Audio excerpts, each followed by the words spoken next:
They think they know me. The old lady who always complains. That's what my name card read at my granddaughter's engagement party last Saturday evening, written in elegant calligraphy that somehow made the insult feel even more deliberate and calculated. I sat there in the corner of Willowbrook Country Club's grand ballroom, my arthritic fingers gripping the edge of the pristine linen tablecloth, watching the golden chandeliers cast warm amber light over perfectly arranged white roses and baby's breath centerpieces that probably cost more than my monthly grocery budget. The October evening was crisp outside, with that particular chill that seeps through your bones when you're 73 and have lived through 47 Ohio winters. The kind of cold that makes your joints ache and reminds you that time is running out faster than you'd like to admit. Inside, the ballroom buzzed with conversations about stock portfolios, vacation homes in Florida, and children attending prestigious universities like Harvard and Yale. Everyone whispered and pointed at me like I was some kind of museum exhibit, the difficult relative they had to tolerate for the sake of family harmony. I've been living in this small town of Millfield since 1978, ever since I married my late husband Robert and moved here from Chicago, leaving behind everything I'd ever known. Back then, I was Dorothy Mae Sullivan, a young woman with dreams bigger than the Midwest sky and ambitions that stretched far beyond the boundaries of small-town life. I had plans, goals, a fire in my belly that couldn't be extinguished. Now I'm just Dorothy Hartwell, the cranky grandmother who finds fault with everything.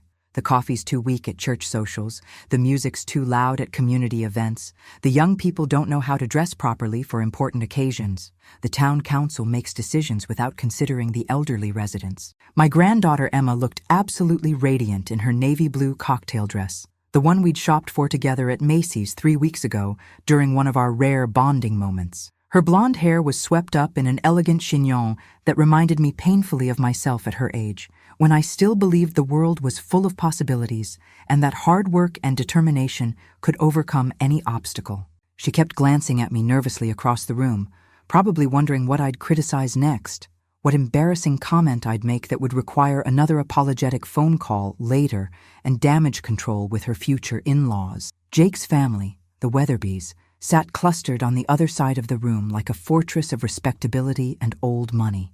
They represented everything Millfield valued: success, status, and the kind of quiet wealth that never had to announce itself. His mother, Patricia, held court in her designer dress that probably cost more than I spent on clothing in an entire year, gesturing gracefully with perfectly manicured hands as she discussed their recent European vacation to places I'd only seen in travel magazines. I could see the relief in their eyes that the seating arrangement had placed me as far away from them as possible, safely contained at table 12 with the other difficult relatives and family friends who didn't quite fit into their polished social circle.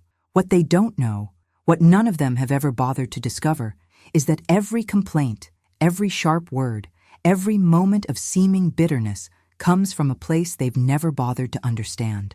Behind every criticism lies a story of loss, of dreams deferred, of a woman who once stood up for what was right and paid a price that still echoes through my days like a bell that won't stop ringing.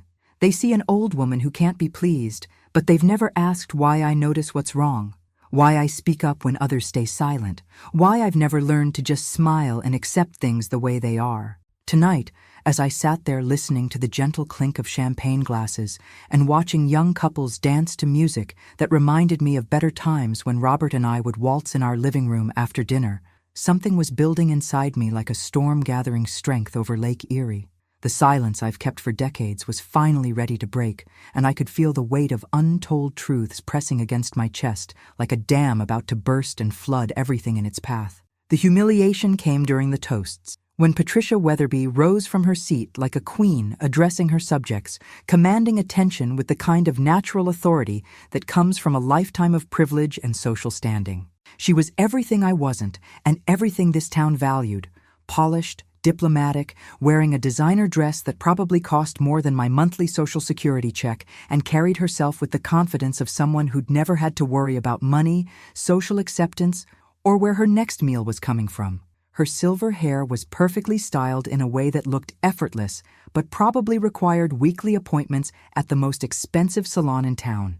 Her makeup was flawless despite being in her early 60s, applied with the skill of someone who'd learned the art of presentation from the best finishing schools money could buy. She carried herself with the poise that comes from never having to question whether you belong, never having to wonder if your voice matters, never having to fight for respect or recognition. The ballroom fell silent as she raised her crystal champagne flute, the Waterford crystal catching the light and throwing tiny rainbows across the white tablecloth like scattered diamonds. Even the waitstaff paused in their duties, sensing the importance of the moment and the power this woman wielded in their small community. I could smell the expensive perfume she wore, something French and sophisticated that probably came in a bottle smaller than my coffee mug but cost 10 times more than I spent on personal care in an entire month. I want to thank everyone for being here tonight to celebrate Jake and Emma's engagement, Patricia began, her voice carrying across the room with the practiced ease of someone accustomed to being heard and respected, someone whose opinions mattered and whose words carried weight in important decisions. Looking around this beautiful room, seeing all these wonderful faces, I'm reminded of how blessed our children are to have such loving, supportive families surrounding them as they begin this new chapter of their lives together.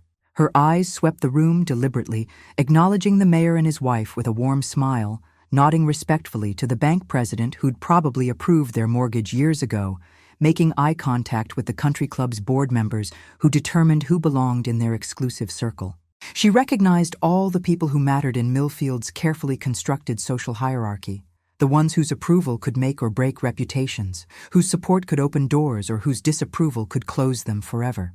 Then her gaze reached me, paused for just a moment that felt like an eternity, and moved on as if I were invisible, as if I were a piece of furniture that happened to be occupying space but wasn't worth acknowledging or including in her carefully crafted moment of gratitude and celebration.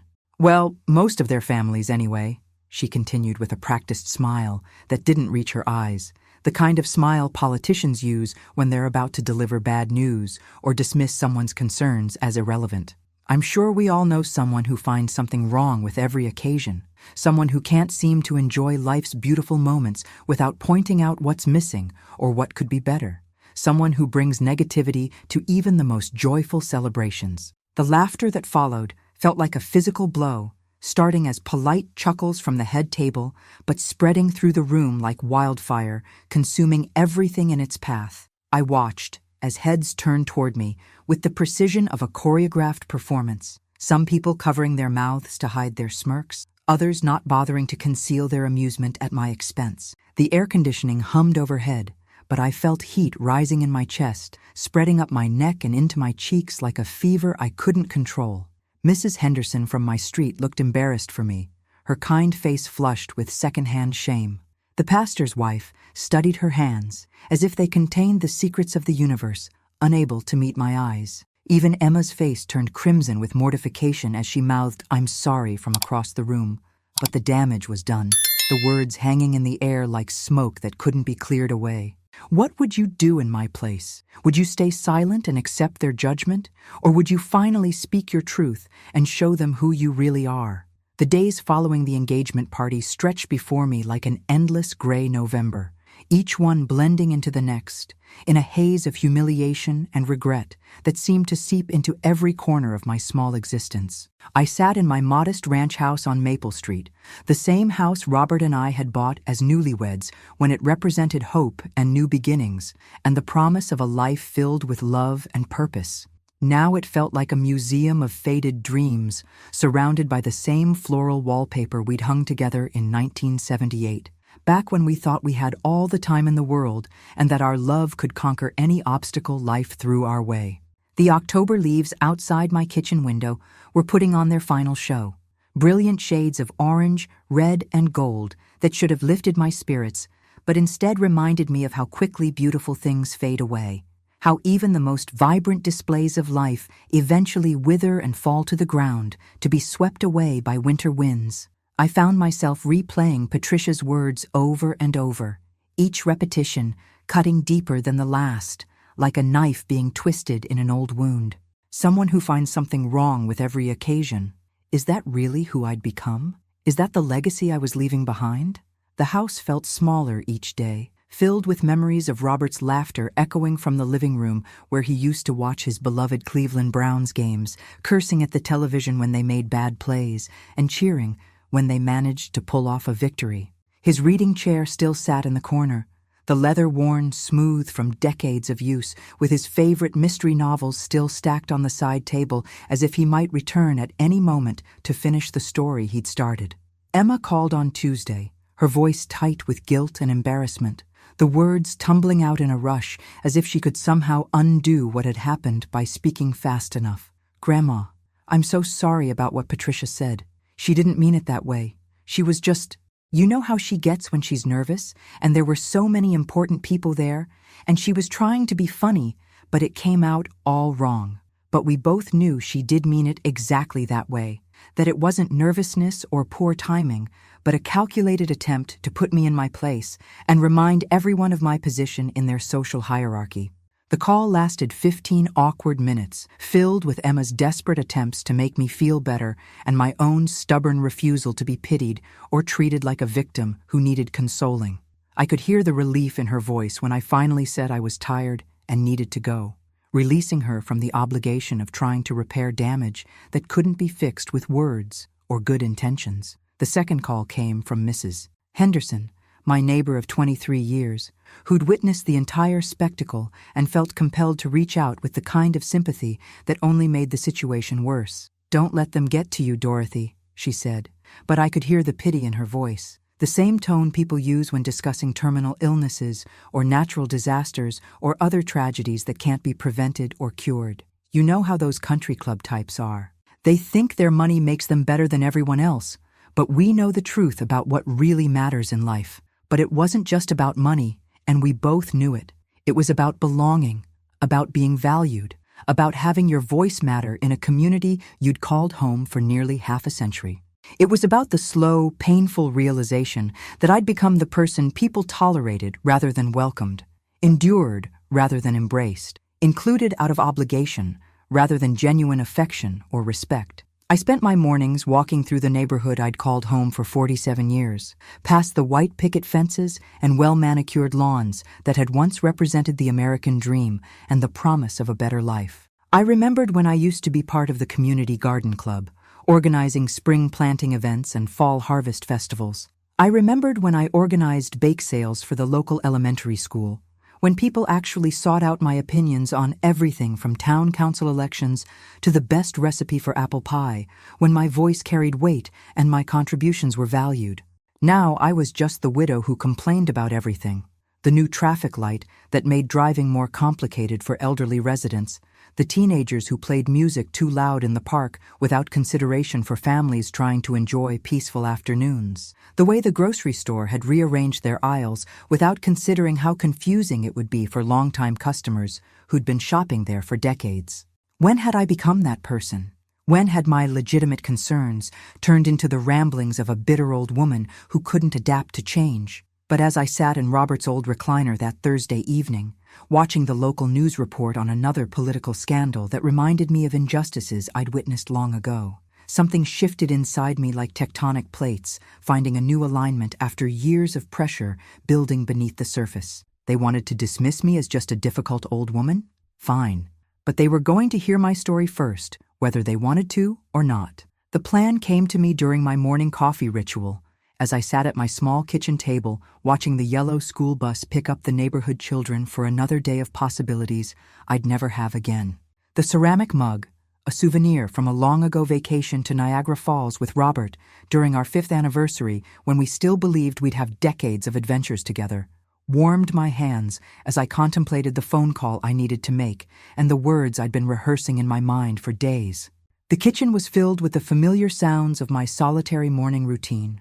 The gentle hum of the refrigerator, the tick of the wall clock Robert had installed when we first moved in, the distant sound of traffic as people hurried off to jobs and responsibilities that gave their lives meaning and purpose. I'd once been part of that rush, back when I worked at the community center coordinating programs for seniors and organizing events that brought people together instead of driving them apart.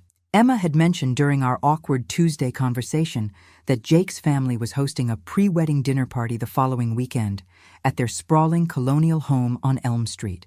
Another opportunity for Patricia to showcase her perfect hosting skills, her impeccable taste, and her ability to bring together Millfield's most influential families in an atmosphere of refined elegance and sophisticated conversation.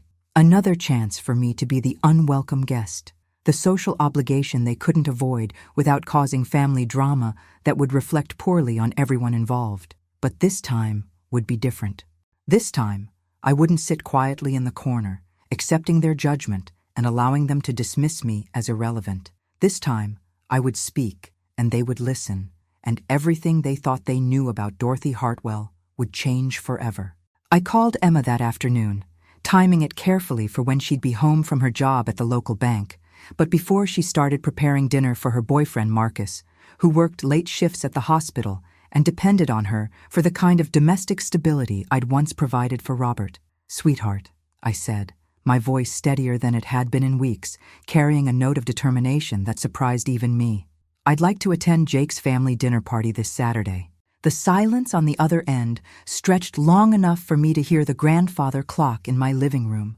Robert's pride and joy, inherited from his father and wound faithfully every Sunday morning for the past 25 years, tick away 5 full seconds. I could almost hear Emma's mind racing, weighing the potential for disaster against her genuine love for me and her desire to include me in important family events. "Really, Grandma? Are you sure? I mean, after what happened at the engagement party, maybe it would be better if you took some time to, let things settle down a bit." Patricia might still be feeling awkward about what she said, and it might be uncomfortable for everyone involved. "I'm sure," I interrupted gently but firmly, using the tone I'd once employed when teaching Sunday school classes to children who needed guidance, but also needed to understand that some decisions weren't open for negotiation. "And Emma, I'd like to say a few words during dinner, if that would be all right. Nothing long or dramatic, just something I think everyone should hear, something that might help them understand me better." Another pause, this one filled with what I could only imagine was Emma weighing her loyalty to me against her desire to avoid another social catastrophe that would require weeks of damage control and careful relationship management. I could hear her breathing, could picture her biting her lower lip the way she'd done since childhood when faced with difficult decisions. "Okay," she finally said, though I could hear the uncertainty in her voice, the worry that I might be planning something that would make the engagement party incident look like a minor social hiccup. "I'll talk to Patricia and see if she can work it into the evening, maybe after dinner, during coffee service." That week, I prepared like a general planning a crucial battle that would determine the outcome of a long and difficult war. I pressed my navy blue dress, the one I'd worn to Emma's high school graduation, back when she still looked at me with admiration instead of embarrassment, when my presence at important events was welcomed rather than merely tolerated. I practiced my words in front of the bathroom mirror, the same mirror where I'd applied lipstick before countless church socials, community events, and dinner parties over the decades when I was still considered a valued member of society. The October air was getting colder each day, carrying the scent of wood smoke from neighbors' fireplaces and the earthy smell of leaves decomposing on the ground, creating that distinctive autumn atmosphere that had always been my favorite time of year. I could feel winter approaching with its promise of long, lonely months ahead, but for the first time in years, I wasn't dreading the isolation and darkness that lay ahead. I also made a call to my old friend Margaret in Chicago, someone who'd known me before I became the complaining old lady of Millfield, back when I was Dorothy Sullivan, the young woman with fire in her eyes and conviction in her heart that could move mountains and change the world. Margaret was one of the few people who remembered who I really was, what I'd accomplished, why I'd had to leave everything behind and start over in a small town where nobody knew my history. "It's time, Margaret," I told her during our hour-long conversation that brought back memories of late-night discussions about justice, equality, and the price of standing up for what's right. "It's time they knew who I really am, what I really did, why I really came to this town, and why I've spent 47 years hiding from my past." The dinner party was set for Saturday evening, and as I prepared for what might be the most important conversation of my life, I felt something stirring inside me that I hadn't experienced in decades. Hope. Patricia's dining room was a masterpiece of understated elegance that spoke of old money, impeccable taste, and the kind of refined sophistication that takes generations to cultivate and perfect. The mahogany table, polished to mirror perfection and probably worth more than my entire house, was set with bone china that had undoubtedly been passed down through generations of Weatherby women, each piece carefully preserved and displayed like precious artifacts in a museum of family history and social standing. Crystal wine glasses caught and reflected the light from the brass chandelier overhead, creating tiny rainbows that danced across the cream-colored walls, adorned with original oil paintings of pastoral scenes and family portraits that traced the Weatherby lineage back to the founding families of Ohio. The subtle scent of Patricia's expensive candles, something called Autumn Harvest, that probably cost more than my weekly grocery budget, filled the air with notes of cinnamon, vanilla, and other exotic spices that transported you to a world of luxury and refinement. I arrived precisely at 6 o'clock, wearing my navy dress and the pearl necklace Robert had given me for our 25th anniversary, back when we still had dreams of traveling the world together and growing old, gracefully surrounded by children and grandchildren who valued our wisdom and experience. The pearls felt cool against my skin, a reminder of happier times when I was still part of a couple, still had someone who valued my opinions and defended my honor against anyone who dared to question my worth or integrity. Patricia greeted me at the door with the kind of smile reserved for unwelcome but unavoidable guests, the expression carefully crafted to appear warm and welcoming while maintaining just enough distance to make it clear that my presence was being tolerated rather than celebrated. "Dorothy, how lovely that you could join us," she said, her voice dripping with false warmth that fooled no one but satisfied the social requirements of politeness and family obligation. "I've seated you next to Emma. I thought you'd be most comfortable there." The other guests were exactly who I'd expected. The mayor and his wife, both in their 50s and representing the political establishment that kept Millfield running smoothly for those who mattered. The bank president, a distinguished gentleman in his 60s who controlled the financial destiny of half the town. A successful real estate developer who'd transformed farmland into profitable subdivisions, and two other couples who formed the inner circle of Millfield's social elite, the people, whose approval could make or break reputations, and whose disapproval could exile you to social Siberia. They greeted me with polite nods and careful smiles, the kind of acknowledgement you give to someone you hope won't cause a scene or disrupt the carefully orchestrated evening of sophisticated conversation and mutual admiration. I could see the wariness in their eyes, the way they positioned themselves slightly away from me, as if my reputation for complaining might be contagious, as if my presence might somehow taint their perfect evening of wine, fine food, and self-congratulatory discussion about their various achievements and social contributions. The conversation flowed around me like water around a stone, smooth and uninterrupted by my presence, covering topics that reinforced their shared values and common interests. Jake's father, William, discussed his law practice and a recent case that had made the regional news, demonstrating his importance and influence in legal circles. Patricia shared stories about their recent trip to Napa Valley, complete with photos on her phone of vineyard tours and wine tastings at exclusive establishments that most people could only dream of visiting. Emma tried her best to include me, asking about my garden and whether I was planning to plant bulbs for spring, but I could feel the tension at the table, the way conversations paused when I spoke, the careful politeness that barely masked their discomfort with my presence, and their fear that I might say something inappropriate or embarrassing that would require damage control later. Halfway through the main course, Patricia's famous herb-crusted salmon served with roasted vegetables that looked like they belonged in a magazine spread about gourmet entertaining, I felt that familiar tightness in my chest. Not the physical kind that had worried me since Robert's passing, but the emotional weight of being seen as nothing more than a burden, a social obligation that had to be endured rather than enjoyed, a reminder of their own mortality and the possibility that they too might someday become irrelevant and dismissed. But then I remembered the shoebox in my closet, the letters I'd reread all week, the phone call with Margaret, and the promise I'd made to myself to finally speak the truth that had been burning inside me for 47 years.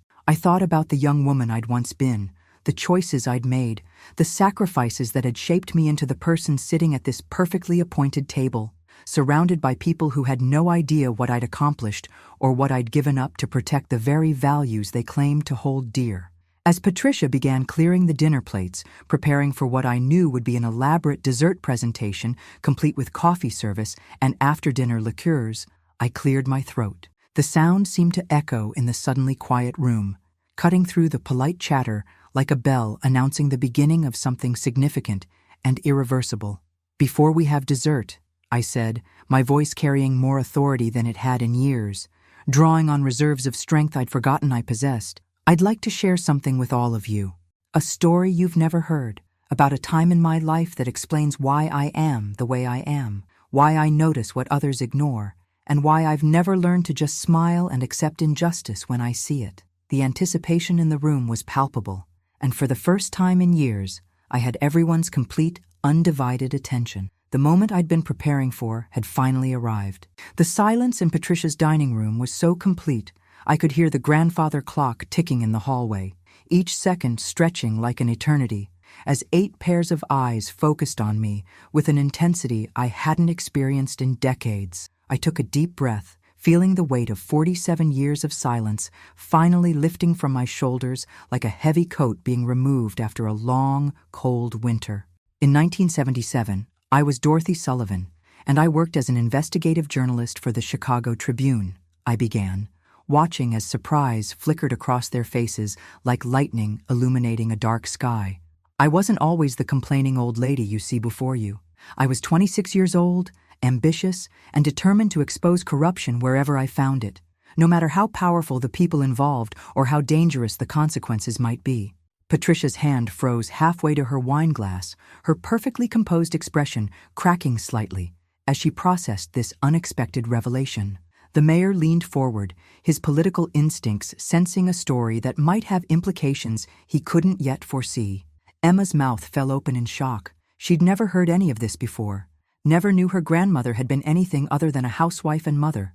"I spent 2 years investigating a construction company that was using substandard materials in low-income housing projects, buildings where families with children were living, trusting that the structures over their heads were safe and sound. The company was owned by a man named Vincent Torino, who had connections to organized crime and politicians who looked the other way in exchange for campaign contributions and personal favors." I paused, letting the weight of my words settle over the room like dust after an explosion. The real estate developer at the table shifted uncomfortably in his chair, perhaps recognizing the ethical implications of what I was describing. His wife reached for her wine glass with trembling fingers. I had documents, photographs, testimony from whistleblowers who risked their jobs and their safety to help me expose the truth. I had evidence that could have sent Torino to prison and saved countless lives. But 3 days before my story was supposed to run on the front page of the Tribune, everything changed. The chandelier above us seemed to dim as I continued, my voice growing stronger with each word, drawing on reserves of courage I'd forgotten I possessed. They came to my apartment at midnight, 3 men who made it very clear that my investigation needed to disappear, along with all my evidence and sources. They knew where I lived, where I worked, where my elderly parents lived in their retirement community. They knew everything about my life, and they made it clear that continuing my investigation would put everyone I loved in danger. William, Jake's father, set down his fork with a sharp clink against the china plate. As a lawyer, he understood the implications of what I was describing. Witness intimidation, obstruction of justice, the kind of corruption that undermined the very foundations of the legal system he'd spent his career defending. I had a choice to make, I continued, my voice steady despite the emotions churning inside me like a storm-tossed sea. I could publish the story and risk the lives of innocent people, or I could walk away and let Torino continue his criminal enterprise. I chose to walk away, but not before I made copies of everything and hid them where they could be found if something happened to me. The room was so quiet, I could hear Patricia's expensive candles flickering in their crystal holders, casting dancing shadows on the walls that seemed to move in rhythm with my heartbeat. 2 weeks later, one of the buildings I'd been investigating collapsed during a winter storm. 14 people died, including 3 children under the age of 10. The official investigation blamed the collapse on unprecedented weather conditions, but I knew the truth. Those people died because I didn't have the courage to publish my story. Emma's eyes filled with tears as she began to understand the weight her grandmother had been carrying all these years. The mayor's wife pressed her hand to her mouth, perhaps imagining her own grandchildren in that collapsed building. Even Patricia's carefully maintained composure was beginning to crack as the full impact of my revelation sank in. I left Chicago the next month and came to Millfield with Robert, who'd been my editor at the Tribune and had become the love of my life. We changed our names, started over, and I promised myself I'd never again stay silent when I saw something wrong, no matter how small or insignificant it might seem to others. Every complaint you've heard from me over the years, every criticism that's made you roll your eyes and dismiss me as a difficult old woman, comes from the knowledge that silence in the face of injustice can have deadly consequences. I looked around the table, meeting each person's eyes in turn, seeing my story reflected in their expressions like mirrors showing different aspects of the same truth. So yes, I complain about the traffic light that's poorly timed because I know that small oversights can lead to accidents. I criticize the way the grocery store treats its elderly customers because I've seen how quickly respect can erode when people stop paying attention. I speak up about things that seem trivial to you because I learned the hard way that nothing is truly trivial when human dignity and safety are at stake. The silence that followed was different from the one that had greeted my announcement. This was the silence of people processing information that challenged everything they thought they knew, the quiet that comes when assumptions are shattered and new understanding begins to take root. What would you do if you discovered that the person you'd been dismissing and judging had been carrying such a burden all these years? Would you be able to look at them the same way ever again? The aftermath of my revelation rippled through the dining room like stones thrown into still water, each person processing the information in their own way, their faces reflecting a mixture of shock, shame, and dawning understanding. Patricia sat frozen in her chair, her perfectly manicured hands gripping her napkin so tightly her knuckles had turned white, while the mayor cleared his throat nervously and reached for his water glass with the careful movements of someone trying to buy time to think. "Dorothy," William finally said, his lawyer's training helping him find his voice before the others. "I had no idea. None of us did. The way we've treated you, the assumptions we've made." He trailed off, unable to finish the sentence that would have forced him to confront the full extent of their collective judgment and dismissal. Emma was crying openly now, tears streaming down her cheeks as she reached across the table to take my hand. "Grandma, why didn't you ever tell me? All these years I thought you were just... I'm so sorry. I'm so incredibly sorry for being embarrassed by you, for wishing you would just be quiet and go along with things." The real estate developer, a man named Harrison, who'd been silent throughout my story, suddenly spoke up with a voice thick with emotion. "My God, Dorothy, I've been in construction for 30 years, and I've seen corners cut, inspections glossed over, safety regulations ignored for the sake of profit margins. I always told myself it wasn't my responsibility to police the entire industry, that someone else would catch the problems if they were serious enough." He paused, his face pale in the candlelight. "How many times have I been wrong? How many people might have been hurt because I chose to look the other way?" Patricia finally found her voice, though it came out as barely more than a whisper. "The engagement party. What I said about you. Oh God, Dorothy, I feel sick. I stood up there and made you the butt of a joke, dismissed you as a complainer when you were..." She couldn't finish, her composure finally cracking completely as the full weight of her cruelty hit her. "You were carrying the weight of 14 deaths, the mayor's wife said softly, her own voice breaking. 14 people who died because you were forced to choose between their lives and the lives of your loved ones. How do you live with that kind of burden? How do you get up every morning and keep going?" I looked around the table at these people who had dismissed me, judged me, treated me like an inconvenience to be tolerated, and saw something I hadn't expected: genuine remorse, real understanding, and the beginning of respect for the woman they were finally starting to see clearly for the first time. "You live with it by making sure it never happens again," I said quietly. "You live with it by speaking up every time you see something wrong, no matter how small, no matter how much people might roll their eyes or call you difficult. You live with it by remembering that silence is complicity and that the price of staying quiet can be measured in human lives." The bank president, who'd been silent throughout the entire revelation, suddenly spoke up. "Dorothy, the community center where you used to work. I remember now. You organized those safety workshops for seniors, didn't you? The ones about home security and emergency preparedness, and the financial literacy classes to help elderly residents avoid scams. I always wondered why you seemed so passionate about those programs, why you pushed so hard for funding when other people thought they were unnecessary.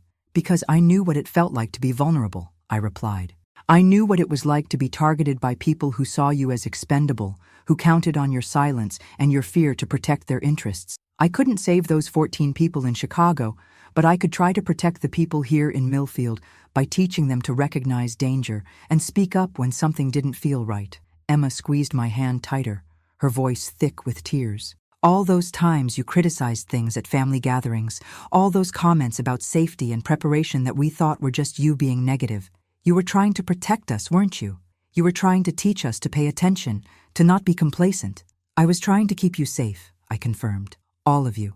Even when you didn't want to hear it, even when it made me unpopular, even when it turned me into the family member everyone dreaded seeing at gatherings. I'd rather be seen as difficult than attend another funeral for someone who died because the people around them were too polite to speak up about obvious problems. The silence that followed was heavy with the weight of understanding and regret. These people were finally seeing me not as the complaining old lady who ruined their perfect moments, but as a woman who had sacrificed her own comfort and social standing to try to protect others from the kind of tragedy she'd been forced to witness. Patricia stood up suddenly, her chair scraping against the hardwood floor. I need to apologize, publicly. What I did at the engagement party was inexcusable, but now that I know, Dorothy, how can I ever make this right? How can any of us make this right? The question hung in the air like incense, heavy with the promise of change and the possibility of redemption. For the first time in decades, I felt like I was being seen for who I really was, and the feeling was both terrifying and liberating. The emotional weight in Patricia's dining room had reached a breaking point, and I could see the struggle playing out on every face around the table as they grappled with the reality of who I was versus who they'd believed me to be for nearly 5 decades. The carefully constructed social hierarchy that had defined their interactions with me was crumbling like a house of cards in a strong wind, leaving them uncertain about how to proceed or what to say next. Patricia was still standing, her hands shaking as she gripped the back of her chair for support. Dorothy, I need to tell you something, she said, her voice barely above a whisper. The engagement party wasn't the first time I've made cruel comments about you. I've been leading the charge against you for years. At the country club, at charity events, whenever your name came up in conversation, I was the one who rolled my eyes and made jokes about the difficult old woman who couldn't enjoy anything. Her confession hung in the air like a physical presence, and I could see the shame burning in her cheeks as she forced herself to continue. I turned you into a joke, Dorothy. I made you the person everyone loved to complain about, the safe target for their frustrations and their need to feel superior to someone. I created a narrative about you that spread through this entire community, and I did it because, she paused, struggling with the words, because it made you feel better about yourself, I finished gently, without malice. Because having someone to look down on, someone to dismiss as lesser than, gave you a sense of superiority and control. I understand, Patricia. I've seen it before. The mayor leaned forward, his political instincts warring with his genuine remorse. Dorothy, what you've told us tonight, it changes everything. Not just about how we see you, but about how we see ourselves. I've been in politics for 20 years, and I've made compromises, stayed silent about things I knew were wrong, because speaking up would have been politically inconvenient. How many times have I been complicit in the very kind of corruption you tried to expose? His wife nodded, tears streaming down her face. We've all done it, haven't we? We've all chosen comfort over courage, convenience over conscience. We've all stayed silent when we should have spoken up, and then we had the audacity to criticize you for speaking up when we thought you should stay silent. Emma was sobbing now, her shoulders shaking with the force of her emotions. Grandma, I am so ashamed, so deeply, completely ashamed. I've spent years being embarrassed by you, wishing you would just be quiet and go along with things when you were the only one in our family with the courage to stand up for what's right. I've been such a coward, such a shallow, selfish coward. I reached across the table and took her hand in both of mine, feeling the smoothness of her young skin against my weathered fingers. Emma, sweetheart, you're not a coward. You're young, and you've been taught that getting along is more important than speaking up. That's not your fault. That's the fault of a society that values politeness over justice, comfort over courage. William, who had been silent for several minutes, suddenly spoke up with the authority of someone accustomed to making difficult decisions. "Dorothy, I want to do something. I want to help you tell your story, the real story, to the people who need to hear it. What happened to you in Chicago? What you sacrificed? What you've been trying to teach us all these years? It's a story that could change how people think about courage and speaking up for what's right." "I don't need vindication," I replied, though I was touched by his offer. "I didn't tell you this story to make you feel guilty or to get sympathy. I told you because I wanted you to understand that every person you dismiss, every voice you silence, every complaint you ignore might be coming from someone who has seen the consequences of staying quiet. I wanted you to understand that sometimes the most difficult people are the ones who have learned the hardest lessons about what happens when good people do nothing." Harrison, the real estate developer, stood up abruptly, his face flushed with emotion. "I can't sit here anymore," he said, his voice thick with tears. "I can't sit here knowing what I know about my own industry, about the corners I've cut and the problems I've ignored, and not do something about it. Dorothy, you've been trying to teach us about courage for decades, and we've been too blind and too comfortable to listen." He pulled out his phone, his hands shaking as he scrolled through his contacts. "I'm calling the state inspector's office first thing Monday morning. There are 3 projects in my portfolio right now that I know have problems I've been telling myself aren't serious enough to worry about. But after hearing your story, after understanding what silence costs, I can't live with that anymore." The transformation happening around Patricia's dining room table was unlike anything I'd witnessed in my 73 years. These people, who had spent decades dismissing me as irrelevant and difficult, were finally seeing the truth about courage, about the price of speaking up, and about the even higher price of staying silent. Patricia sank back into her chair, her perfect composure completely shattered. "Dorothy, I don't know how to make this right. I don't know how to undo years of cruelty and dismissal, but I want to try. I want to spend whatever time I have left making sure that no one else is ever treated the way we've treated you." The silence that followed was different from any we'd shared that evening. It was the silence of people who had been fundamentally changed, who were grappling with new understanding about themselves and their responsibilities to others. It was the silence of transformation, of old assumptions dying and new convictions being born. For the first time in 47 years, I felt like I was no longer carrying the weight of my story alone. These people, who had been strangers despite decades of proximity, were finally ready to hear the truth about courage, about justice, and about the price we all pay when we choose comfort over conscience. What would you do if you discovered that your silence had been complicity, that your comfort had come at the cost of someone else's pain? Would you have the courage to change, or would you find new ways to justify staying the same? 6 months have passed since that transformative evening at Patricia's house, and the changes in Millfield have been nothing short of remarkable. As I sit in my kitchen this spring morning, watching the daffodils bloom in the garden Robert and I planted together decades ago, I can hardly believe how different my life has become. Not because I've changed, but because the people around me finally see me clearly for the first time. Patricia kept her word about making amends. The very next week, she organized a community meeting at the country club and publicly apologized for her treatment of me, sharing my story with the permission I granted her after much consideration. She didn't reveal the specific details about Chicago. That remained my choice to share or keep private, but she spoke eloquently about the danger of dismissing people based on assumptions, about the courage it takes to speak up when others stay silent, and about the lessons she'd learned from years of treating me poorly. The response was overwhelming. People I hadn't spoken to in years began reaching out, some to apologize for their own behavior, others to share their own stories of times they'd stayed silent when they should have spoken up. Mrs. Henderson from next door brought over a casserole and stayed for 3 hours, telling me about her late husband's experiences as a whistleblower in the automotive industry and how his courage had cost him his career but saved countless lives. Emma has become my closest confidant and strongest supporter. She calls me every day now, not out of obligation, but out of genuine desire to learn from my experiences and to understand the woman she'd never really known despite sharing my blood.